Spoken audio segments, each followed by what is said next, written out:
First story, Decades Hidden. Ilkley Moore's 1987 alien photo. The year was 1987. The place, the desolate expanse of Ilkley Moor in Yorkshire, England. A seemingly ordinary Tuesday afternoon in August, destined to become anything but. I sought refuge in the moor's solitude, a common escape from the relentless pressures of urban life, armed with nothing but my camera and a yearning for tranquility. The wind carried whispers across the heather, and the ancient stones stood sentinel under a sky that promised the fading light of day. Little did I know that the peace I craved was an illusion, a fragile veil about to be torn asunder by an encounter that would forever redefine my understanding of reality. As I traversed the rugged terrain, a sense of unease began to prickle my senses, a subtle shift in the moor's atmosphere, as if the very air had grown heavy with anticipation. Cresting a small rise, the fading sunlight cast long, distorted shadows, and it was then, amidst the deepening gloom, that I saw it. Not a deer, nor a sheep, nor any creature familiar to those windswept hills. It was small, diminutive almost, but undeniably sentient. Its skin, an unnatural green, seemed to shimmer in the twilight, and its eyes. Instinct took over. My camera, a trusted companion on countless walks, was raised almost automatically. The click of the shutter echoed in the sudden stillness, a fragile defiance against the impossible scene unfolding before me. But the act of capturing the moment seemed to break some unseen barrier. The world around me fractured. A high-pitched sound, like tearing metal, assaulted my ears, and the ground beneath my feet dissolved into a dizzying vortex. Darkness claimed me swiftly, a sudden, absolute oblivion. When awareness returned, the sun had vanished, replaced by the cold, indifferent gaze of the moon. Hours had bled away, stolen from the fabric of time itself. The moor remained, eerily silent, but the tranquil solace I had sought was irrevocably shattered, replaced by a gnawing dread and the haunting echo of those alien eyes. The photograph remained, a tangible piece of an impossible puzzle, but the true horror, I was soon to discover, lay not in what I had seen, but in what had been done to me during those lost hours, a terrifying truth waiting to be unearthed from the depths of my own mind. England in 1987 was a nation grappling with change, yet life in Yorkshire, especially in the quiet towns bordering the moors, often felt timeless. Ilkley Moor itself was a place steeped in history, a landscape sculpted by millennia of wind and rain, dotted with Bronze Age carvings and whispered legends of ancient spirits. For me, David, a name I'll use for now, the moor was a sanctuary.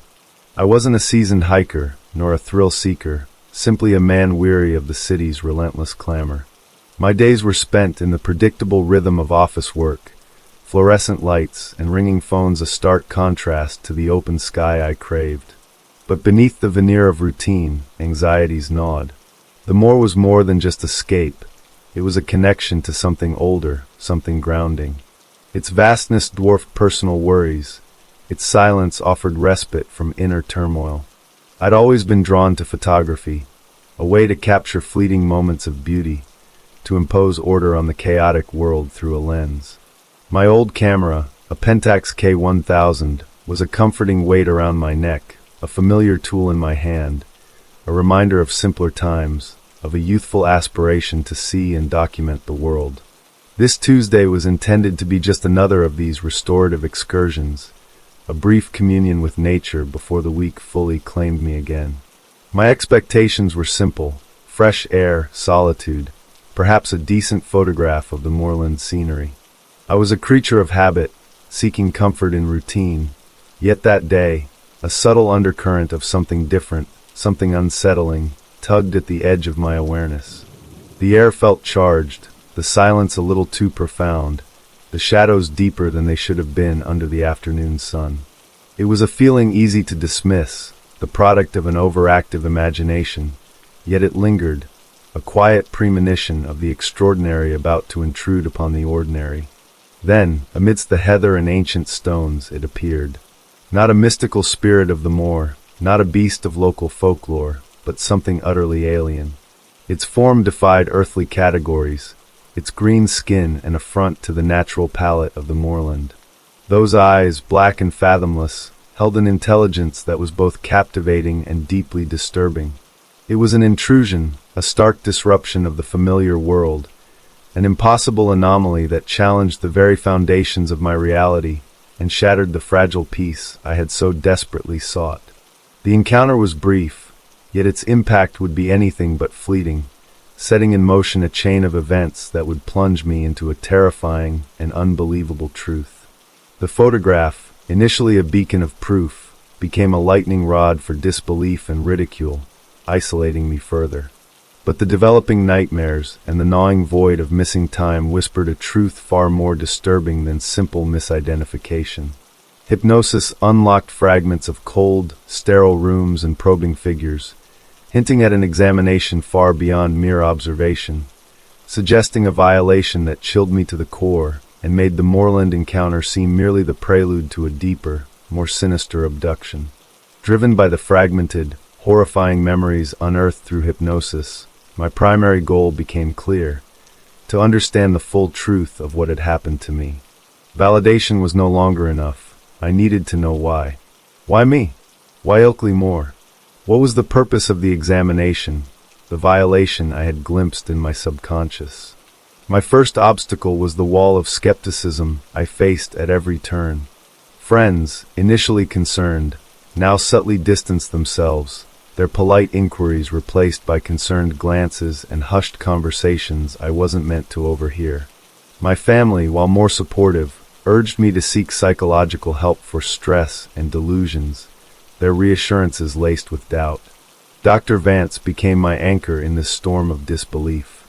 Our sessions transformed from mere regression therapy to a shared exploration of the impossible. She, though grounded in scientific skepticism, remained open to the possibility of the unexplained, her focus unwavering on my well-being and the integrity of my experience. A fragile trust blossomed between us, a vital subplot in my unfolding ordeal. Beyond her office, I ventured tentatively into online forums dedicated to UFO phenomena and abduction accounts, seeking others who might understand. I found a community of sorts, a mix of genuine experiencers, fervent believers, and unsettlingly opportunistic individuals eager to exploit my story for their own agendas. Navigating this murky world became another challenge, distinguishing genuine connection from potential manipulation. The subplots of seeking external validation and deepening my therapeutic relationship were intertwined with my primary quest for truth. Each conversation, each online interaction, became a potential clue, a possible dead end, or a further descent into the labyrinthine mystery of Ilkley Moore. The obstacles were not just external skepticism, but the internal battle against fear and doubt, the constant questioning of my own sanity in the face of an experience that defied all rational explanation. The photograph, initially a symbol of proof, now felt like a curse, a siren call drawing me deeper into a reality I was increasingly unsure I wanted to fully comprehend. The fragile equilibrium of my post-hypnosis existence shattered with the arrival of a plain, unmarked envelope. No return address, just my name and current address typed cleanly on the front. Inside, a single, folded sheet of paper. The typed words were stark, unsettling. They are watching. You are not the only one. Ilkley Moore, 1987, and before. And since. A chill deeper than any moorland wind permeated my being as I read on. The letter detailed experiences eerily similar to my own, referencing the green beings, the missing time, and most chillingly specific details from my regression sessions, details I had shared only with Dr. Vance. My blood ran cold. This wasn't a general UFO enthusiast or a prankster. This was someone who knew things they shouldn't, things that corroborated the most unbelievable parts of my ordeal. The letter wasn't just validation. It was a warning, an unsettling confirmation that the events on Ilkley Moore were not isolated, not imagined, and far from over. The anonymity of the sender added another layer of unease. Who were they? Were they a fellow abductee, a concerned researcher, or something else entirely? And how had they learned of my private regression details? The letter ignited a firestorm of emotions. Fear, yes, but also a strange sense of grim purpose. My passive search for answers morphed into an active quest for connection, for understanding the network hinted at in the anonymous message. The isolation that had become my refuge now felt like a cage. I had to know who sent the letter, who else shared this terrifying secret of Ilkley Moore. The comfortable routine of my days dissolved, replaced by an urgent need to decipher the cryptic message, to find the sender, and to confront the unsettling reality that I was not alone in this nightmare, and perhaps still being watched. This letter, this simple piece of paper, was the catalyst. It ripped away the last vestiges of denial, propelling me from the shadows of doubt into a desperate search for truth. The status quo was irrevocably broken. The hunt for answers was no longer a solitary, internal struggle. It had become a desperate race against an unseen clock, driven by the chilling realization that the events of Ilkley Moore were part of something larger, something far more menacing than I could have ever imagined. The moor, once a place of refuge, now felt like a stage for a drama far beyond my comprehension, and I was no longer just an observer, but an unwilling and potentially endangered participant. The anonymous letter became both a lifeline and a noose. My immediate consequence was heightened paranoia. Every phone call, every knock on the door, every stranger's glance felt potentially connected to the cryptic message to them.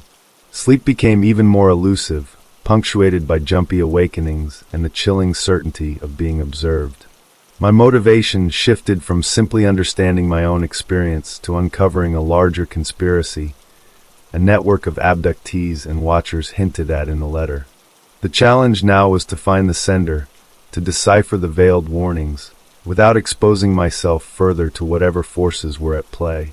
Dr. Vance, initially supportive, grew concerned by my increasingly obsessive focus. She urged caution, reminding me of the potential for delusion and the importance of grounding myself in reality. Our sessions became more tense, a subplot of diverging perspectives on how to proceed. While valuing her professional guidance, I felt a growing need to move beyond therapy, to actively investigate the world beyond her office walls. My online searches intensified, leading me to cryptic forums and obscure websites. It was there, in a dimly lit online chat room, that I encountered Orion, a user who claimed to have similar experiences and hinted at knowledge of the Ilkley Moore phenomenon. Orion was a new, enigmatic character, their online persona a mixture of cryptic pronouncements and unsettlingly specific details about abduction experiences. Their initial messages were cautious, testing my knowledge, probing for authenticity. But as we exchanged encrypted messages, a tentative connection formed, fueled by shared trauma and a mutual hunger for answers.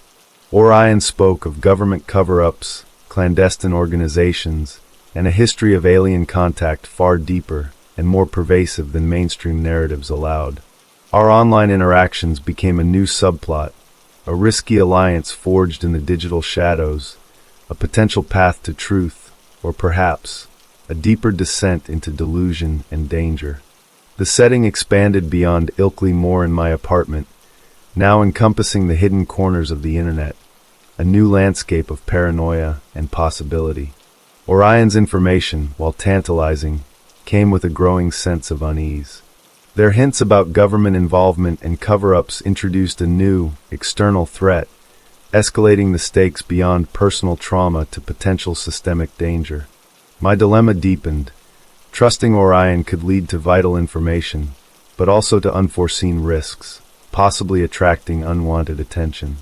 Dr. Vance, witnessing my increasing obsession with Orion and online research, became more insistent on grounding techniques, our sessions now fraught with tension. She questioned Orion's motives, suggesting manipulation, further fueling my internal conflict. Was I being guided toward truth, or deeper into a web of misinformation? The subplot of my relationship with Dr. Vance intensified, our therapeutic alliance strained by my increasingly unilateral pursuit of answers outside the conventional framework she offered. Her concern, while genuine, felt like a constraint, a barrier to the urgent need I felt to uncover the larger truth. Orion, sensing my hesitation, offered cryptic proofs, leaked documents and fragmented audio files that seemed to corroborate their claims, deepening my entanglement while simultaneously amplifying my paranoia. Were these genuine revelations or carefully crafted lures? The line between seeking truth and succumbing to delusion blurred, the tension mounting with each encrypted message, each whispered warning from the digital void. The sense of being watched intensified, not just by unseen aliens, but by potentially earthly and equally menacing forces. Orion's cryptic messages culminated in a proposition, a physical meeting, face-to-face, at a remote location. Ilkley Moor, the very place of my initial encounter, now proposed as the stage for revelation. It was a calculated risk, a terrifying leap into the unknown, but the promise of tangible proof, of definitive answers to the questions that consumed me, was too potent to resist. Dr. Vance, upon hearing of Orion's proposal, voiced her vehement opposition, her professional concern now laced with personal fear for my safety. Our final session before the planned meeting was charged with unspoken anxieties, her warnings echoing in my ears even as I resolved to proceed. This face-to-face with Orion became the pivotal turning point, a step beyond the digital shadows into a potentially perilous reality, a confrontation not just with a mysterious informant, but perhaps with the very forces hinted at in the anonymous letter and the fragmented memories of my abduction. This meeting was more than just information gathering. It was a test of my resolve, a crucible in which my fear would either be conquered or consume me. As I prepared to return to Ilkley Moor, a place that now evoked both terror and a strange sense of destiny, I felt a transformation taking place within me. The passive victim, haunted by fragmented memories, was giving way to someone actively seeking confrontation, however perilous. Whether this was courage or recklessness remained to be seen, but the die was cast. The stage was set for the climax, returning me to the moor under the cloak of darkness, to finally face whatever truth or danger awaited me in the desolate expanse where my nightmare had begun. Returning to Ilkley Moor under the cloak of night felt like stepping back into the jaws of a nightmare. The familiar landscape, under the cold gaze of the moon, transformed into a menacing labyrinth of shadows and whispers. Each rustle of wind through the heather, each distant owl hoot, amplified the sense of isolation and foreboding. I arrived at the prearranged meeting point, a desolate cluster of ancient stones, heart pounding against my ribs, the beam of my flashlight cutting a narrow swathe through the oppressive darkness. As I waited, a prickling sensation on the back of my neck intensified, an unnerving feeling of being watched, scrutinized from the unseen depths of the moor.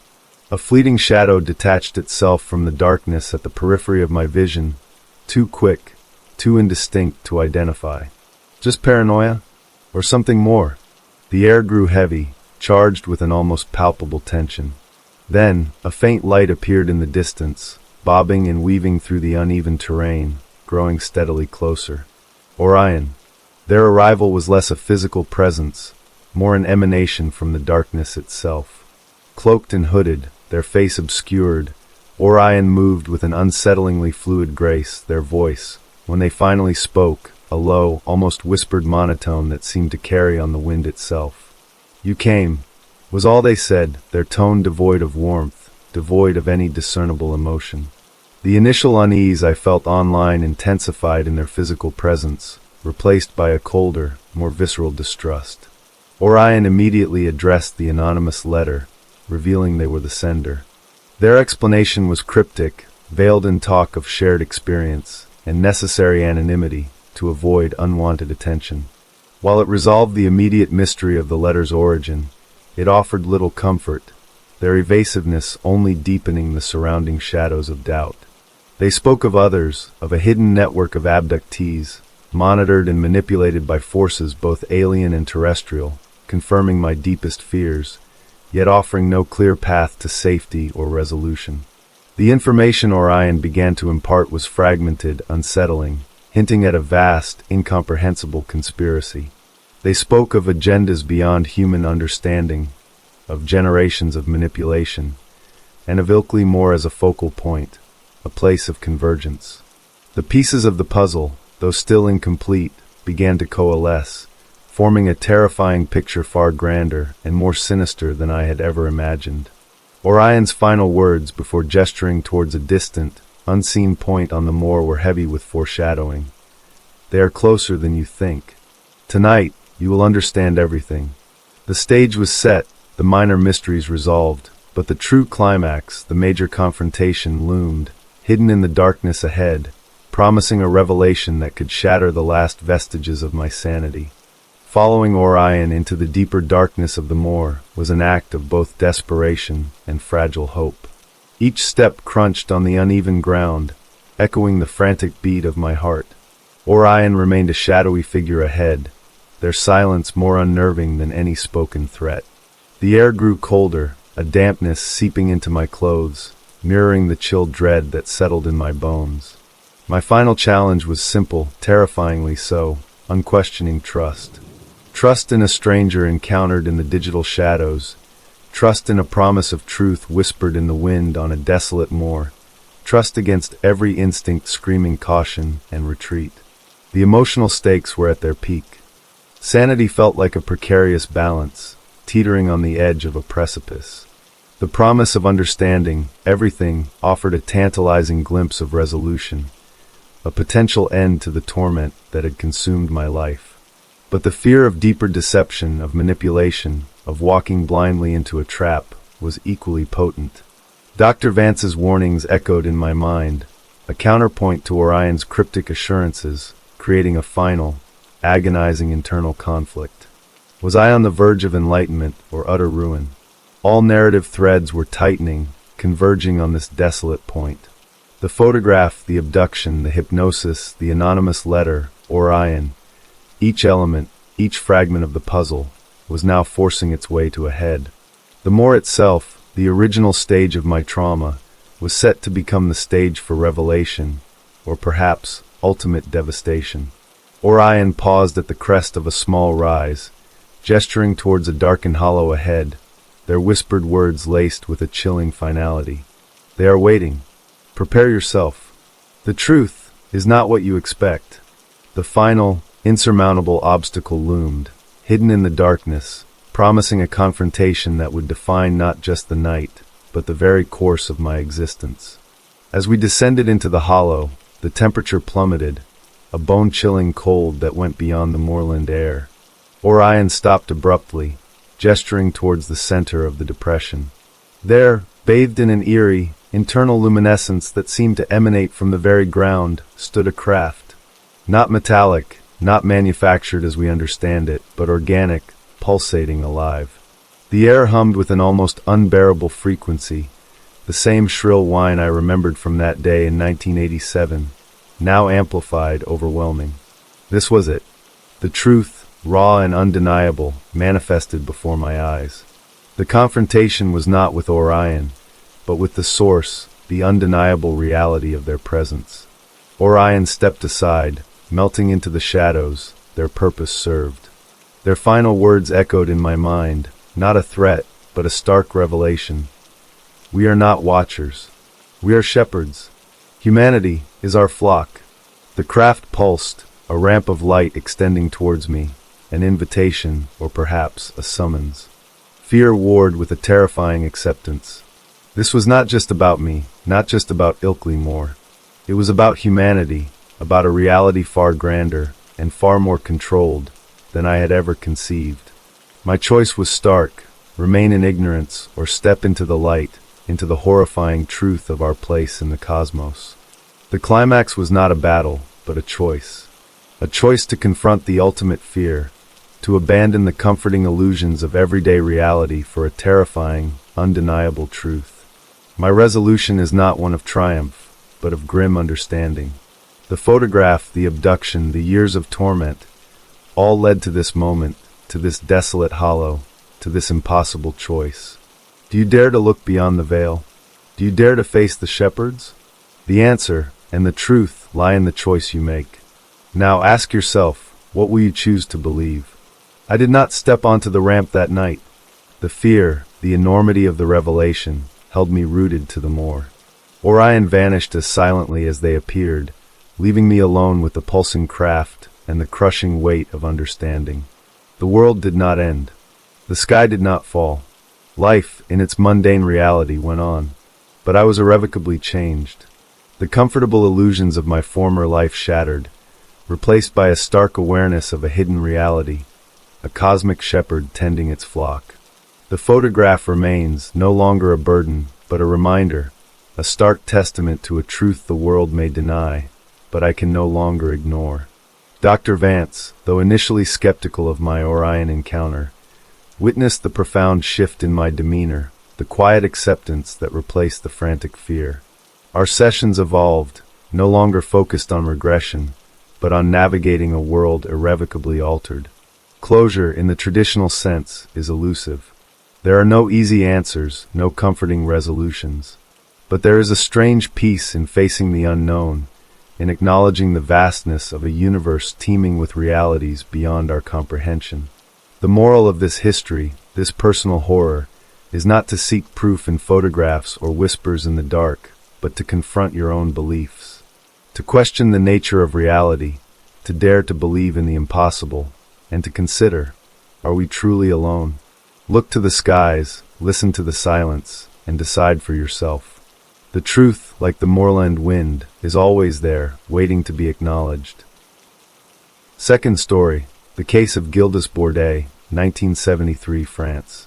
The year was 1973, and the French countryside held a deceptive tranquility that night.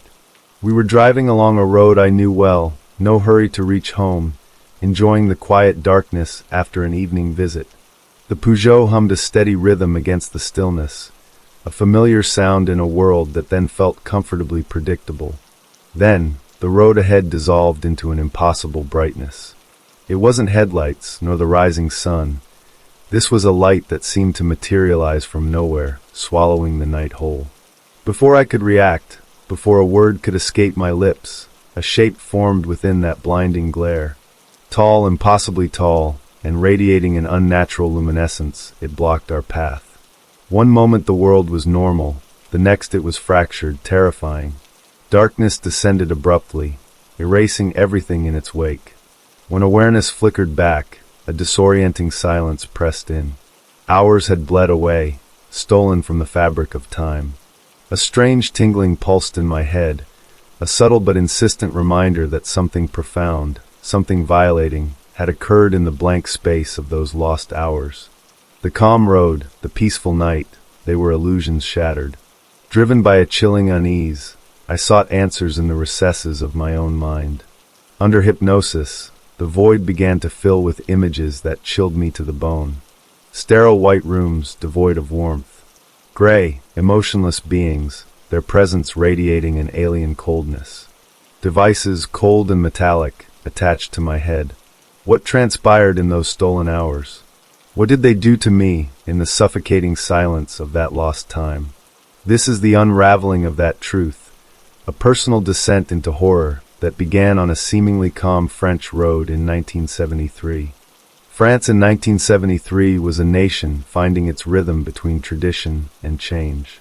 The countryside, particularly the Loire Valley where I lived, was a tapestry of rolling vineyards and ancient villages, holding on to the past while the modern world encroached. Life was grounded in the tangible, in the turning of seasons and the honest work of hands. For me, Gildas Bourdet, that meant the satisfying grit of engine grease under my fingernails at the garage in Le Mans. I was a mechanic, a fixer of things, content in a world I could understand and manipulate with wrenches and know-how. My evenings were often spent with Elise. We were building a quiet life, brick by unhurried brick. Elise, with her bright spirit and infectious laugh, brought a warmth that contrasted with my more introspective nature. She worked at the local bakery, her days filled with the comforting scent of bread and the chatter of the village. We shared simple dreams, a small house, a family perhaps, the gentle unfolding of a life lived close to the land and each other. Our relationship was built on shared routines, comfortable silences, and an unspoken understanding. We found joy in simple pleasures, a walk through the vineyards at dusk, a shared meal at her parents' farm, the quiet companionship of each other's presence. We were ordinary people, seeking ordinary happiness in a world that, on the surface, seemed reassuringly predictable. Driving that night was part of that familiar rhythm, returning from a family dinner, the comfortable exhaustion of a pleasant evening settling in.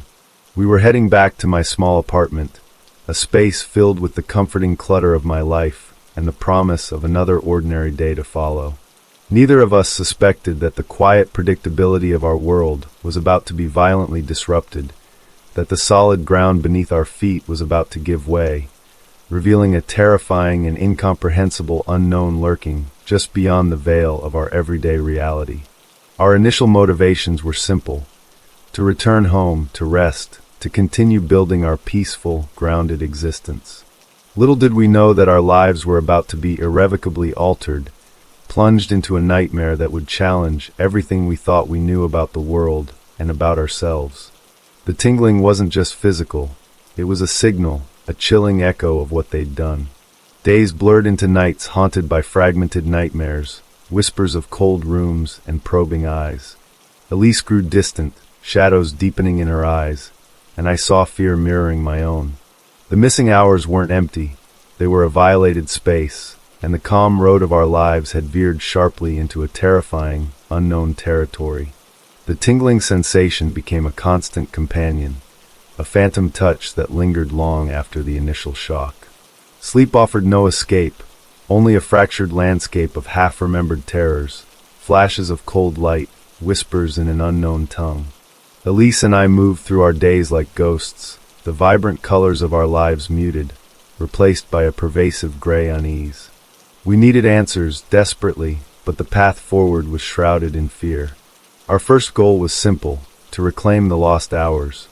But the obstacle was formidable, a wall of amnesia erected by something beyond our comprehension. We started with doctors describing our headaches, the insomnia, the gnawing anxiety, carefully omitting the impossible light and the shadowy figure. They offered remedies for stress, recommended rest, but their diagnoses felt hollow, addressing symptoms, not the unseen wound beneath. Elise, usually so open, withdrew, her laughter replaced by a fragile silence. I saw my own fear reflected in her eyes, a shared burden that paradoxically pushed us further apart. Our once easy intimacy fractured, replaced by a tense, unspoken understanding of the terror we both carried. We were adrift, clinging to each other, yet unable to truly bridge the chasm that had opened between us. A subplot began to emerge in the periphery of my awareness: whispers in the village, hushed conversations about strange lights in the sky, rumors of others experiencing inexplicable events. Were we alone in this? Or was our personal nightmare a thread in a larger, more terrifying tapestry? The question hung in the air, unanswered, adding another layer of unease to our already fractured reality. Our initial steps were hesitant, clumsy: medical consultations, strained conversations, and the burgeoning, terrifying suspicion that something far stranger than we could imagine had taken root in our lives. The unease escalated beyond vague anxieties. One morning, Elise woke up screaming, not from a nightmare, but convinced she had just seen them again. The gray beings, standing at the foot of our bed, watching. Though I saw nothing, her terror was palpable, her eyes wide with a fear that mirrored the cold dread that had taken root in my own soul. That day, the tingling in my head intensified, becoming a sharp, localized pain, accompanied by fleeting visual disturbances, flashes of white light, glimpses of metallic surfaces that vanished as quickly as they appeared. It wasn't just nightmares anymore. The alien intrusion was bleeding into our waking hours, fracturing the already fragile barrier between reality and terror. The once subtle unease had become a full-blown assault on our senses, a constant reminder that we were not alone, that something had invaded not just our memories, but our very minds. The doctor's remedies were useless against this escalating onslaught. Rest offered no respite when our dreams were battlegrounds, and medication did nothing to silence the phantom whispers in our heads. The status quo was shattered. We could no longer pretend it was stress or fatigue. We were under attack, targeted, and whatever these beings had done to us, it was ongoing. The urgency became unbearable. We had to understand what was happening, to find a way to fight back, to reclaim our minds and our lives before we were completely consumed by this terrifying, inexplicable phenomenon. Our initial goal of simply understanding the lost time morphed into a desperate fight for survival, a race against an unseen enemy that was tightening its grip on our sanity.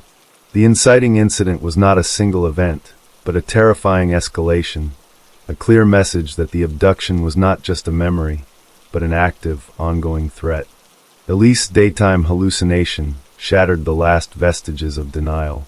We could no longer dismiss it as shared nightmares or stress-induced delusions. The consequences were immediate and isolating. Fear became the dominant language in our apartment, whispered anxieties replacing conversations. My physical symptoms worsened. The tingling intensified into sharp headaches, accompanied by moments of disorientation, brief lapses in awareness that terrified me. We were losing our grip on normalcy, spiraling into a vortex of fear and the unknown. A new challenge emerged: isolation. Confiding in others felt impossible. Who would believe us? We imagined ridicule, pity, or worse, dismissal as mentally unstable. Yet, silence was suffocating. Our motivation shifted from understanding to survival. We needed to find someone, anyone, who might offer guidance, validation, or simply a listening ear without judgment. This desperation led me to Maurice, an older mechanic at the garage, known for his eccentric theories and late-night radio habits. He was a quiet observer, and I'd overheard him mention strange lights over the valley. He became a tentative hope, a potential ally in our isolation. Expanding our search beyond medical professionals, we considered venturing to the local library, seeking out obscure texts, anything that might shed light on unexplained phenomena. The setting broadened from our apartment to encompass the village itself, a potential source of both danger, exposure, and help community knowledge. A subplot began to solidify around the hushed whispers we'd heard in the village. Were others experiencing similar things? Was there a wider pattern to these events? This question fueled a new, risky motivation: to seek out others, to break the silence, to find strength in shared experience, even if it meant confronting potential disbelief and ridicule. The consequences of the initial abduction had driven us to the edge, forcing us to confront not only the alien unknown, but also the potential hostility of the known world around us. My hesitant approach to Maurice proved unexpectedly fruitful. He listened not with disbelief, but with a knowing glint in his eye that both relieved and unnerved me. He spoke of local legends, of whispers passed down through generations about night visitors and strange occurrences in the valley. This validation, however fragile, ignited a spark of hope, but also intensified the stakes. Exposure meant potential ridicule, but silence was becoming a slow form of self-destruction. Elise, witnessing my tentative connection with Maurice, grew more withdrawn, her fear manifesting as a brittle resentment, a sense that I was somehow abandoning her in our shared nightmare. The library research, guided by Morris's cryptic suggestions, unearthed unsettling patterns. Historical accounts of similar phenomena dating back centuries, all centered around rural areas like our own. The subplots intertwined: local folklore, historical precedent, and our contemporary experience, suggesting a long, disturbing history of alien interaction. This realization created a new dilemma. Was this a localized event, or were we part of something vast and ancient, a phenomenon beyond our individual comprehension? The tension between Elise and me escalated as our coping mechanisms diverged. I sought answers, external validation. She retreated inward, seeking solace in isolation, her trust in me fraying under the weight of our shared trauma and differing responses. Each new revelation, each whispered legend, ratcheted up the pressure, tightening the knot of fear and uncertainty that bound us. Morris's whispers and the library's dusty tomes converged into a terrifying possibility. We weren't isolated incidents.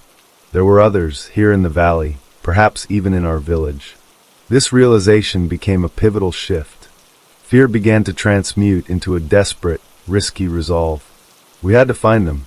I started discreet inquiries at the garage, subtly probing for any unusual stories, any shared experiences. Elise, witnessing this shift in me, a flicker of proactive defiance replacing my paralysis, began to tentatively emerge from her shell, her fear now laced with a fragile hope. One hushed conversation with an old farmer at the local market, a man known for his late-night wanderings, yielded a name, Madame Du Bois, living in a secluded cottage on the edge of the forest. He'd seen lights near her property, heard rumors of strange occurrences. This name, whispered like a secret, became our turning point. The comfortable fear of isolation was replaced by the terrifying prospect of direct confrontation, of actively seeking out the unknown. My motivation solidified, to find Madame Du Bois, to uncover the truth, whatever the cost, and perhaps, finally, to understand what they wanted from us, from all of us. This marked a significant step from passive victims to active seekers, a dangerous leap into the heart of the mystery, setting the stage for the inevitable, terrifying climax. The journey to Madame Du Bois's cottage felt like a descent into the unknown heart of the forest itself. Maurice had drawn a crude map, warning us about the secluded location and the rumors surrounding the old woman. As we drove deeper into the woods, the familiar French countryside morphed into something more primal, the trees closing in like silent witnesses, the sunlight filtering weakly through the dense canopy, creating an unsettling twilight. Elise was pale, her usual vibrancy replaced by a taut, nervous energy. Minor confrontations manifested as wary glances from villagers as we inquired about Madame Du Bois, veiled warnings to leave the old woman undisturbed, whispers of her being touched or strange. These encounters amplified our apprehension, hinting at a deeper, more pervasive unease within the community itself. The cottage, when it finally appeared, was even more isolated than described, nestled in a clearing shrouded in an unnatural stillness. No smoke rose from the chimney, no signs of life were immediately apparent. A sense of foreboding settled upon us, a heavy premonition that whatever awaited us inside was far more significant and potentially more dangerous than we could have imagined. A loose shutter banging rhythmically against the cottage wall in the wind sounded like a frantic warning. A sense of being watched prickled my skin. The air itself felt charged, expectant. This was not just a meeting, it was a threshold, a point of no return. The stage was set for a confrontation, not just with Madame Du Bois, but with the very mystery that had consumed our lives, promising resolutions, but also threatening to shatter what little remained of our fragile reality. Hesitantly, I knocked on the weathered wooden door, the sound swallowed by the oppressive silence of the woods. No answer. I tried again, louder this time, a tremor of apprehension running through me. Elise stood behind me, her hand gripping my arm, her breath shallow and rapid. The final obstacle was not a physical barrier, but the fear of what lay behind that closed door, the dread of confirming our darkest suspicions, of facing a truth that could shatter our already fractured reality. Doubt gnawed at me. What if Maurice was wrong? What if Madame Du Bois was just a harmless recluse? What if we were chasing shadows, driven mad by fear and paranoia? Turning back was still an option, retreating to the false comfort of ignorance. But the tingling in my head, the persistent nightmares, Elise's haunted eyes, these were relentless reminders that we couldn't run, that the truth, however terrifying, had to be faced. Taking a deep breath, I pushed the door open. It creaked inward, revealing a dimly lit interior, heavy with the scent of herbs and dust, and an unsettling stillness that felt colder than the autumn air outside. This was it, the culmination of our desperate search, the precipice before the plunge into the unknown. Our final challenge was not just to find answers, but to confront the source of our terror, to risk everything on the fragile hope that within this secluded cottage we might find not just truth, but perhaps a way to reclaim our stolen lives. Every narrative thread, from the calm road to the whispered rumors, had led us here, to this threshold, poised on the brink of the climax. The interior was dim, lit only by a single flickering candle, casting long, dancing shadows on the walls. And there, in a rocking chair by the hearth, sat Madame Du Bois. She was older than I expected, her eyes ancient and knowing, fixed on us with an unnerving intensity. She spoke, her voice raspy but firm, confirming everything, She knew of the visitors, the lights, the missing time. She was, in fact, a contactee, a willing participant in their observation. But willing participation was not what we had experienced. The confrontation wasn't with Madame Du Bois, but with the chilling truth she revealed. The abductions weren't random. They were part of a long-term study, a detached, scientific observation of humanity. The gray beings saw us as a species on a destructive path, their experiments a form of detached data collection, a cosmic autopsy in progress. There was no malice, but a profound indifference, a chilling lack of empathy that was perhaps more terrifying than outright hostility. The resolution wasn't a victory, but a stark, unsettling understanding. We were not special, not chosen, merely specimens in an alien catalog. Elise, hearing this, finally broke down, the pent-up fear and trauma erupting in a torrent of tears. My own anger flared, a futile rage against the cosmic indifference, the violation of our lives. But Madame Du Bois offered a different kind of resolution, a path forward, not of fighting back, but of understanding, of witnessing, of bearing testament. She urged us to remember, to share our story, to warn others, not to incite panic, but to awaken awareness. The call to action was not to fight the aliens, but to confront ourselves, to change the path that had drawn their cold, detached gaze. Listen to our story. Question the night sky. Are we truly alone, or are we being watched? In the quiet aftermath of Madame Du Bois's revelations, the cottage felt less menacing, more like a somber sanctuary. Elise and I left with a burden of knowledge, a chilling understanding that replaced our frantic fear with a quiet, persistent unease.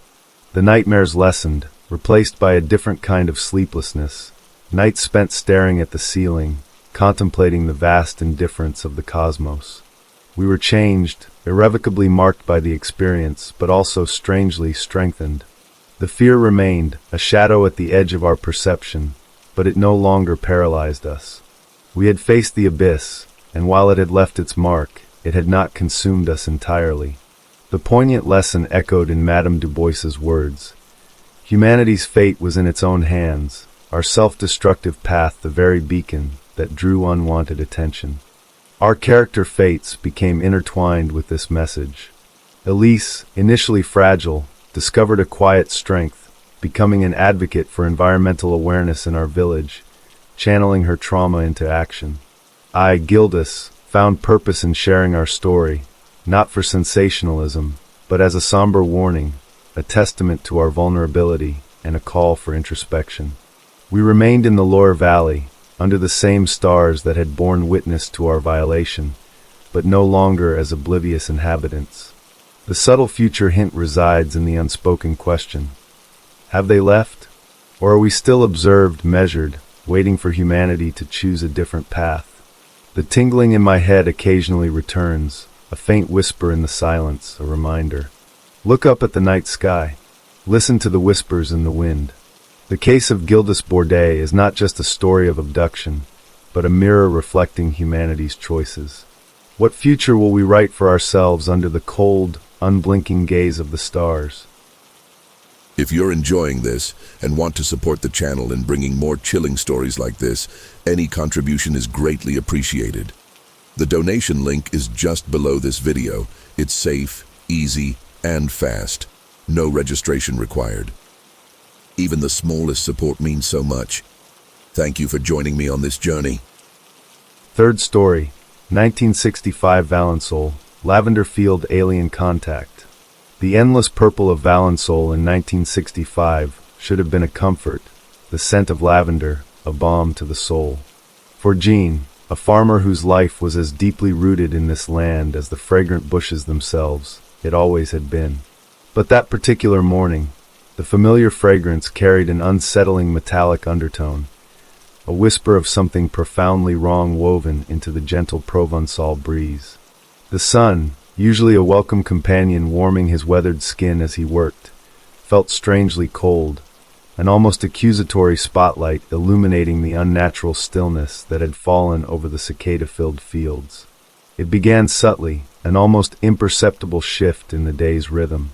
The usual cheerful clatter of morning village life seemed muted, distant. Even the ever-present hum of bees amongst the lavender blossoms felt strangely absent, leaving an unsettling quiet in its wake. Jean, a man of routine and the land's predictable cycles, felt a prickle of unease crawl up his spine, a sensation as foreign and unwelcome as weeds in his meticulously cared-for rose. He tried to ignore it, attributing it to the summer heat playing tricks on his mind, but the feeling persisted, growing stronger with each passing moment, like an approaching storm on a clear horizon. Then, a glint of silver in the vast, cloudless sky snagged his attention, a disruption in the expected azure canvas. Descending silently, impossibly, was a shape that defied earthly description, a metallic disk gleaming harshly against the soft hues of the lavender. From its underbelly, figures emerged, beings of impossible form, their heads large and disproportionate, their eyes vast and black, reflecting a reality that shattered the foundations of Jean's understanding. Paralyzed, fear gripping him like icy shackles, Jean could only watch as one of these entities approached, its gaze fixing on him with an unnerving, alien intensity. The scent of lavender, moments before a comfort, now choked him, becoming the very perfume of dread. Jean-Baptiste Moreau was Valençol incarnate. Born and raised amidst the endless rows of lavender, his life was interwoven with the rhythms of the land. He knew every undulation of the plateau, every shift in the Provençal sky. His hands, calloused and strong, bore the map of years spent coaxing life from the soil, a lineage of farmers stretching back generations. For Jean, the lavender fields were more than just a livelihood. They were his heritage, his sanctuary, a silent, fragrant witness to the joys and sorrows of his life. He found solace in the predictable cycle of seasons, the honest labor, the comforting scent that permeated everything. Marie-Claire, his wife, was the pragmatic anchor to Jean's sometimes introspective nature. Her laughter, as bright and warm as the Mediterranean sun, filled their small farmhouse with life.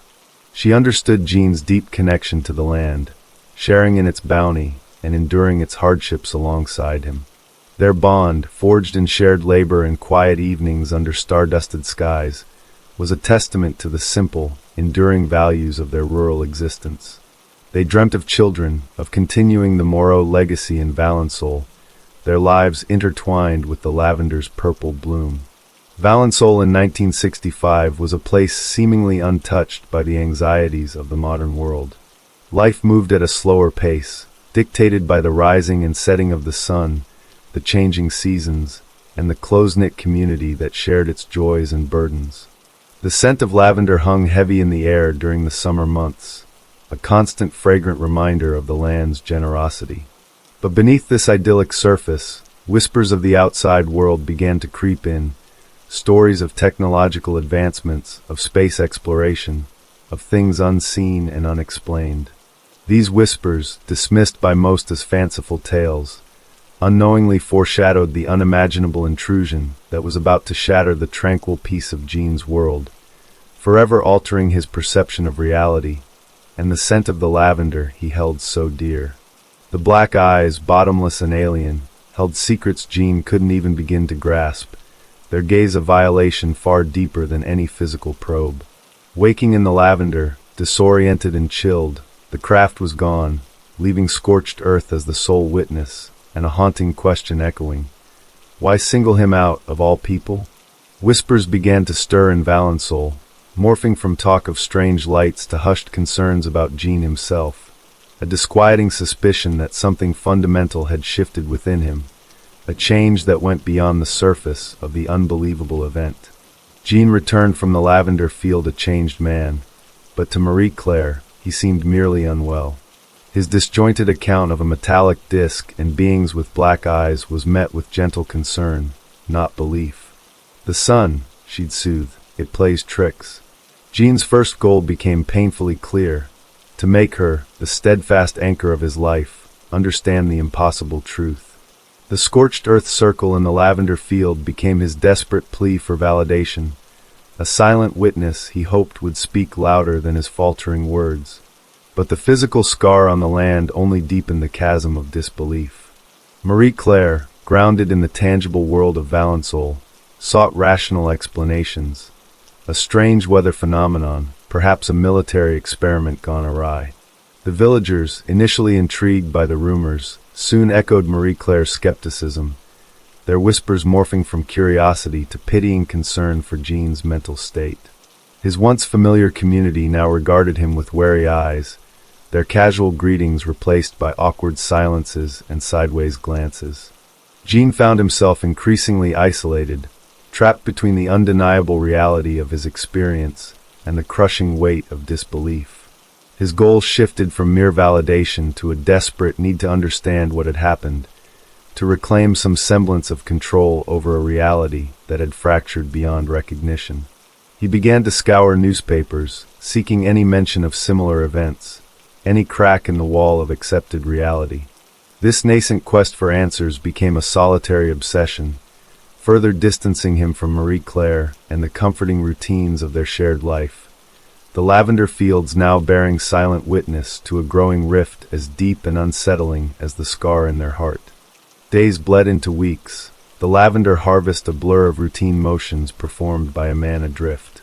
Marie Claire, though still skeptical, noticed subtle changes in Jean.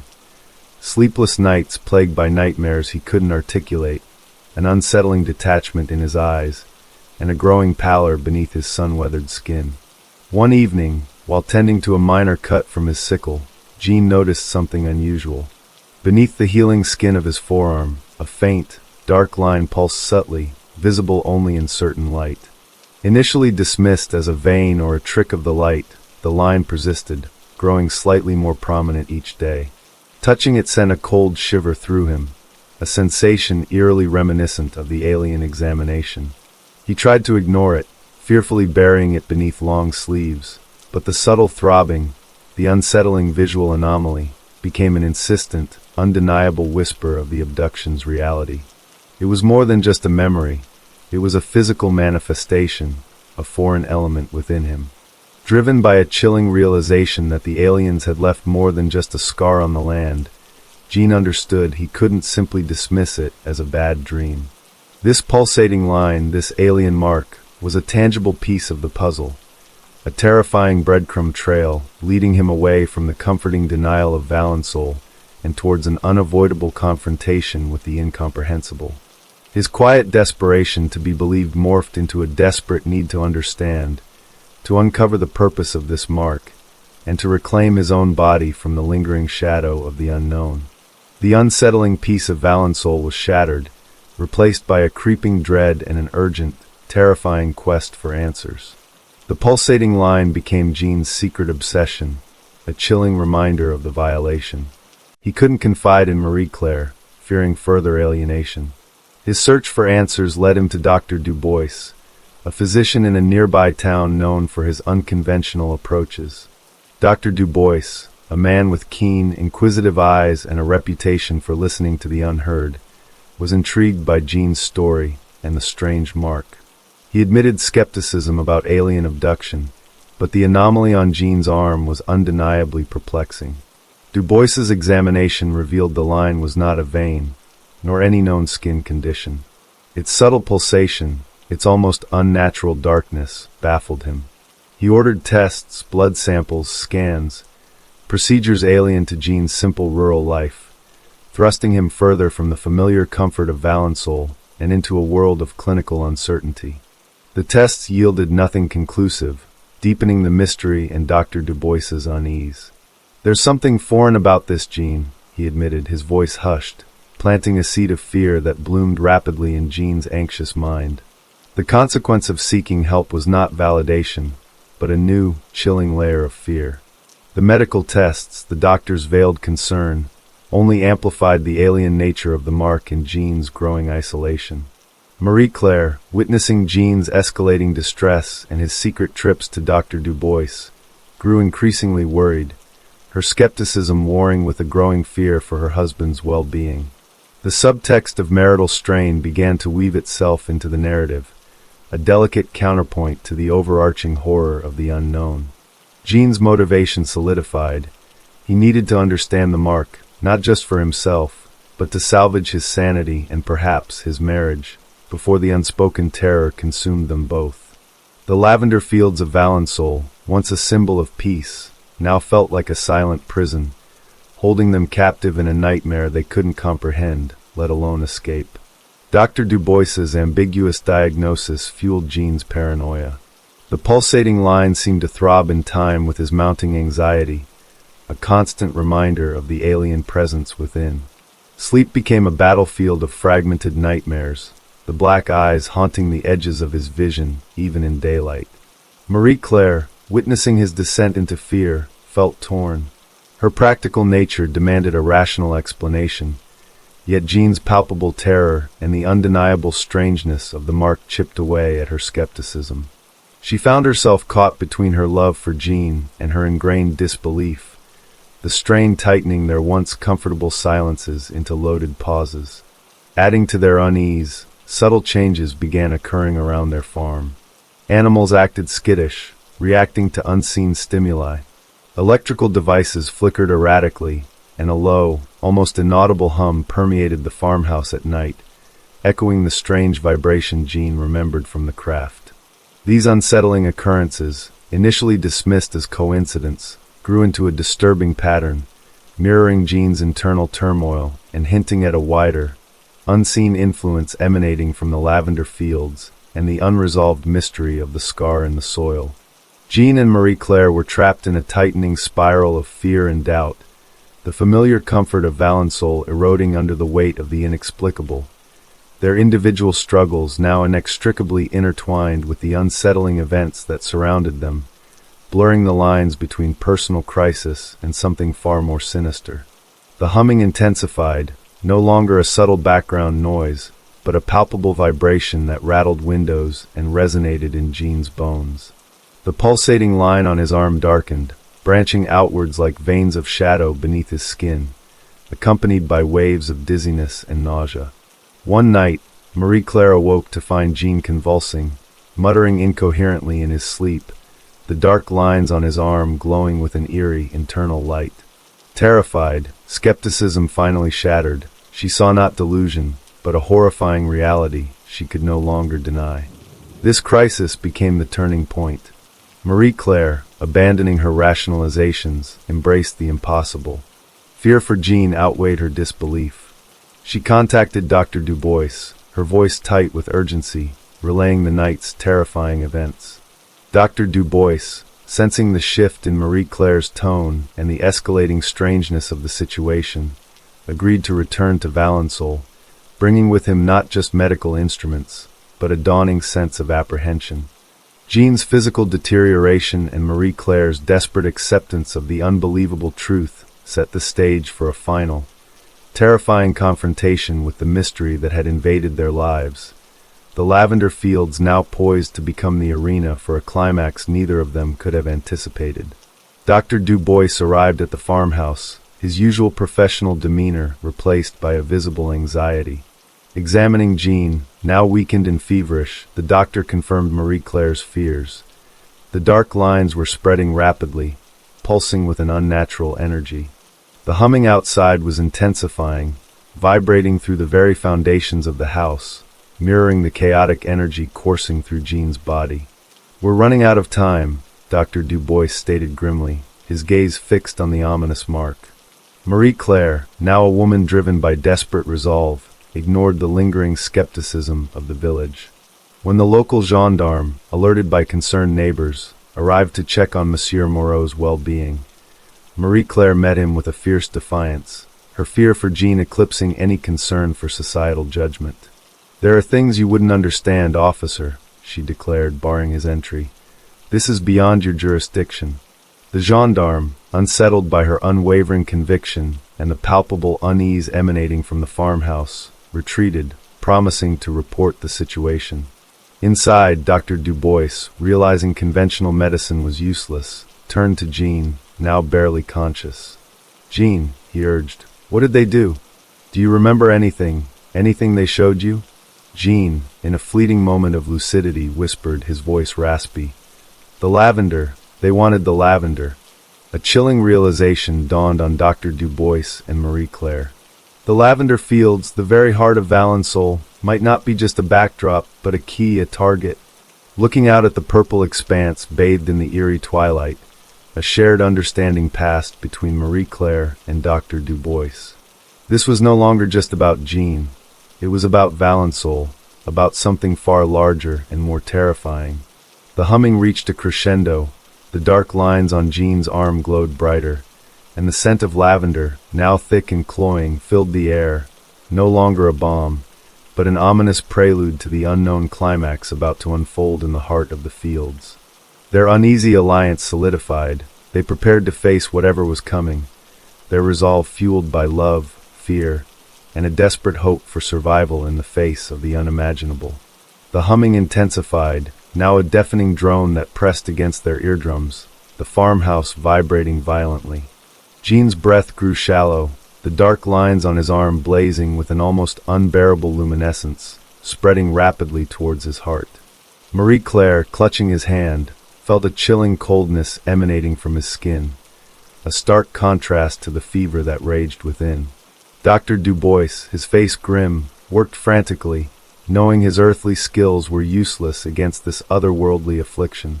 Outside, the lavender fields seemed to pulse with the same eerie light as the mark on Jean's arm, the air thick with an unnatural energy that crackled and hummed. Marie Claire, glancing out the window, saw a faint shimmer above the lavender, a distortion of the night sky that mirrored the fracturing of their reality. She knew with a chilling certainty that whatever had taken Jean was returning, drawn back to Valençol, drawn back to the lavender. Du Bois, witnessing the spreading corruption and hearing Jean's labored breaths, made a desperate decision. "We have to get him to the fields," he urged Marie Claire. He said lavender. "Maybe it's the key, maybe it's the only way to fight this." Marie Claire, fear battling with a primal instinct to protect her husband, understood. Their last hope lay not in the familiar comforts of their home, but in the very place where the nightmare had begun, the fragrant, terrifying lavender fields of Valençol, now poised on the precipice of an unimaginable climax. With a shared glance of grim determination, they prepared to carry Jean out into the night, towards the humming, towards the unknown, towards a confrontation that would determine not only Jean's fate, but perhaps the fate of Valençol itself. Carrying Jean's weakening body, Marie Claire and Dr. Du Bois stumbled into the lavender fields, the deafening hum now emanating from a shimmering distortion above the scorched earth circle. As they laid Jean down amidst the fragrant rose, the dark lines on his arm pulsed violently, then inexplicably began to recede, the eerie glow dimming. The humming faltered, replaced by a high-pitched whine as the distortion solidified into the metallic disc, hovering silently above them. The ramp descended, revealing the black-eyed beings, their gaze fixed not just on Jean, but on the surrounding lavender. Understanding flashed between Marie Claire and Dr. Du Bois. The lavender, its unique properties, its very essence, was what they sought, and Jean somehow was the conduit, the key. As the beings approached, Dr. Du Bois, in a surge of desperate courage, grabbed a handful of lavender blossoms and hurled them towards the approaching figures. The reaction was immediate and unexpected.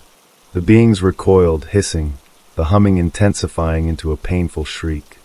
Marie Claire, mirroring his action, frantically scattered lavender around Jean, creating a fragrant barrier. The disc shuddered, the beings retreated back inside, and with a blinding flash, the craft ascended, leaving behind an echoing silence and the overwhelming scent of crushed lavender. The dark lines on Jean's arm vanished completely, his breathing easing, the fever breaking. He was weak, shaken, but alive. Marie Claire cradled him, tears streaming down her face, relief washing over her as potent as the surrounding lavender. Dr. Du Bois, witnessing the impossible, stood in stunned silence, the familiar world irrevocably altered. Valençol, bathed in moonlight and the scent of lavender, had faced the unknown and somehow survived. But the questions linger. What exactly did they want? Why the lavender? And what truly happened to Jean that day? The case of Valençol remains unsolved, a chilling testament to the vastness of the universe and the fragile boundaries of our understanding. Share your thoughts and theories in the comments below. What do you think happened in the lavender fields?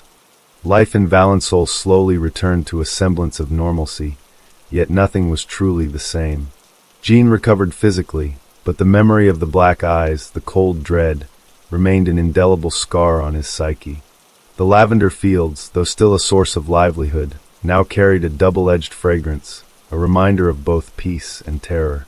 Marie Claire, forever changed by her unwavering belief and courage during the crisis, became Jean's steadfast protector, their bond deepened by shared trauma and a silent understanding of the unseen world that lay just beyond the veil of the ordinary. Dr. Du Bois, forever marked by the inexplicable events he witnessed, dedicated his life to understanding the unexplainable, his medical practice subtly shifting to encompass the mysteries beyond conventional science. Valençol, though outwardly tranquil, held a secret unease, the tale of the lavender aliens becoming a whispered legend, a stark reminder that their secluded corner of the world was not as isolated as they believed. The scar in the lavender field, though eventually overgrown, remained a patch of subtly different soil, a persistent anomaly whispering of a day when the sky opened and revealed the universe's unsettling vastness. So, what did you think of this story? Did it scare you? Was there a part that gave you chills or stuck with you the most? I'd love to hear your thoughts. Leave a comment below. If you've had a similar experience or have suggestions for improving future videos, let me know too. Thank you for watching and being part of this amazing community. See you in the next story.